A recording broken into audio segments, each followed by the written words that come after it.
Rightio, we're back. Paul, can you share maybe a small success story of someone who's walked into your office or your Zoom meeting and you've worked with them? Maybe do a bit of what they came to you presenting with, what was triaged, how long you work with them, and then how long you basically until you said, all right, you're all good, come back if you need anything in the future. A really feel-good one that I had, a client that came in to see me earlier this year. It was a woman, single woman. She had been separated probably for about 12 months from a former partner. And unfortunately, she had been, as part of the relationship, there was financial abuse by the former partner against my client.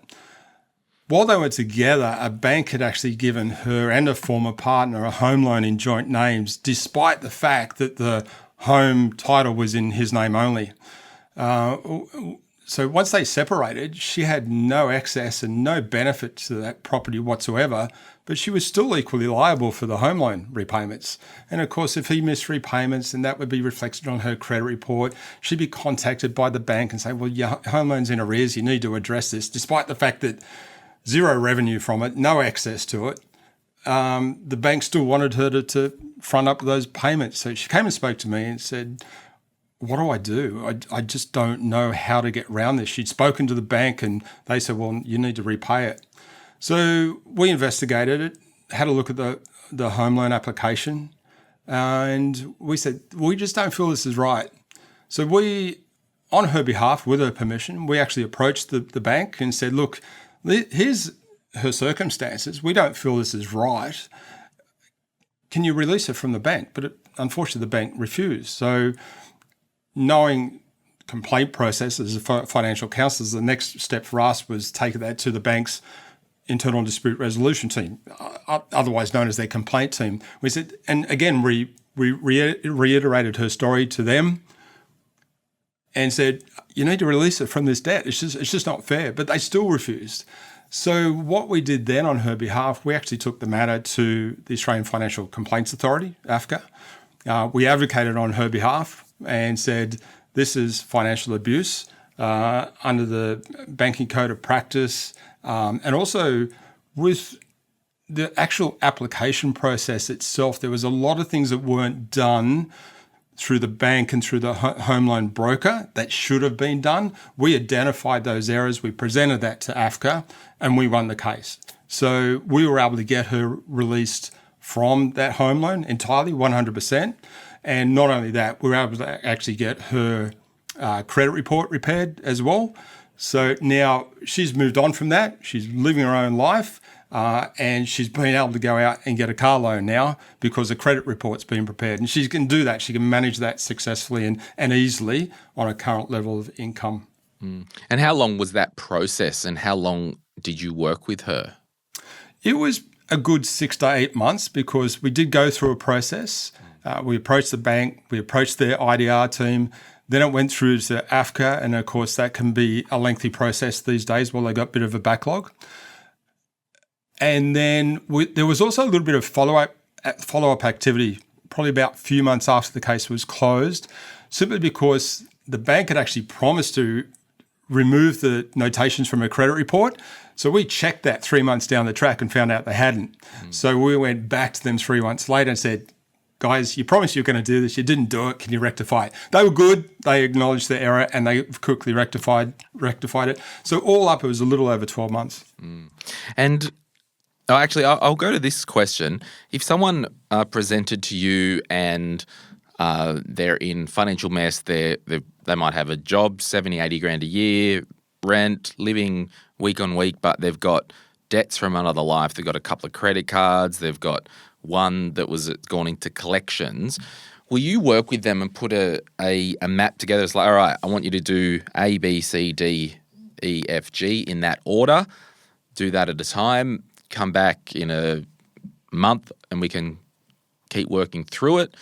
Or in some instances, and I know it's the case, you would sign an authority over so you can call the debt collectors and say, hey, bro, calling on behalf of Peter or Mary, how about you shove this debt up your ass? And then that's not an official UnitingWA thing. How about you shove it up your ass? Here's you chasing $2,000 that's 10 years old. How about you take $300, get stuffed, stop calling? Like, how much in the weeds of help land do you get with people? It really depends on the client's situation and their own capabilities as well. We're really, not just UnitingWA, but financial counsellors right across the country, we're really big on taking a strength-based approach and working with our clients. So we'll, as much as we possibly can, we'll give them the tools and the skills so they can actually go and take these actions themselves. Or first of all, identify the actions themselves, take those actions, self-advocate with their creditors or their service providers so they can come out with a decent solution. If they're a little bit unsure about that, but they're willing to give that a crack, we'll just sit in the background. And, quite often I'll have a client sitting in my office. They'll be on the phone with the creditor. They'll be doing all the talking. But if the creditor becomes a little bit obnoxious, rude, they start asking questions that there's a lot of jargon, the client's just unsure, we'll just quite simply put them on hold. My client and I will have a chat saying, okay, well, this is what they're after, this is what they're saying. I'll put that in layperson's language, make sure the client's comfortable with their approach, and then they can go back on the phone and run with it from there. Where it's a really complex situation, that does happen on quite a regular basis, or if the client's just really, you can just tell they're really uncertain about their capabilities and what they're entitled to, what they can ask for, then we'll definitely step in those cases and advocate on behalf of our clients. You mentioned earlier that we'll lay out, okay, you need to do A, B, C, and D. Again, taking that strength-based approach, we'll try to get our clients to actually determine that for themselves. We'll guide them along the way. Quite often we'll say, hey, look, based on our experience, you can expect this to happen or this to happen or this won't occur. Your expectations might be too high in this scenario. So we'll coach them, we'll guide them, and then we'll set them on a path. And yes, it's quite often, and in fact, many clients will ask for it. It's like, okay, well, let's draw up an agreed action plan together. And they'll actually ask us, like, I need someone to hold me to account. So we'll catch up with them in a month's time. We'll set up an action plan. We'll catch up in a month's time. And we'll review that action plan and say, okay, you said you were going to do this. I was going to do this. Was it done? Yes, no. If not, why not? If it was, what was the outcome? So it's a strong collaborative approach between us and our clients. And yes, we encourage them to take the action themselves. It just gives them a lot more confidence so that if a similar situation arises in the future, they don't need me anymore. They know exactly what to do and they can go and do that themselves. That's a great outcome for them and for us as a financial counselling service. But where it does become more complex or creditors are being rude or obnoxious, then we step in and say, no, this isn't right. You need to do something different. And while we tend to not make threats around going to the ombudsman, but they know that if they're not doing the right thing, they know that we know as financial counsellors, if they're not stepping up to the plate and doing what they're supposed to do, we're actually going to take them to the ombudsman. That's going to cost them time, money, and possibly some reputational damage as well. Yeah, and a lot of those creditors, like, they've purchased the debt, it's old debt, you're just sometimes dealing with the scum of the earth. Just on this credit stuff, I'm a big believer that live your life, pay your bills on time, keep out of debt, and the credit score will take care of itself and won't really impact your life.